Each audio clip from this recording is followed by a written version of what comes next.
So today we're here at my cabinet shop, and we're gonna show you guys a replacement that we have for the Milwaukee drill.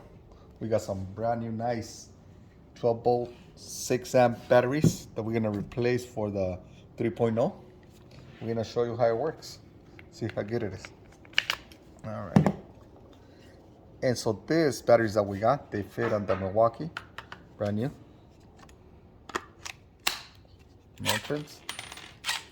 Shows you the charge that it has right now on the battery, and we're gonna see how it is, how powerful it is.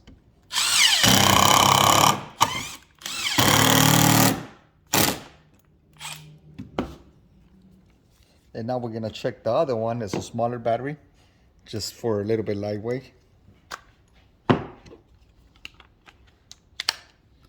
It fits perfect, a lot lighter. We're gonna remove the two.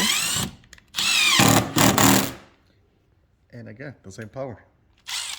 Really handy to always have some extra batteries, because sometimes you go to the job site and you don't have enough time to charge one. So if you got all three charged, you don't have to lose time worrying about charging the batteries.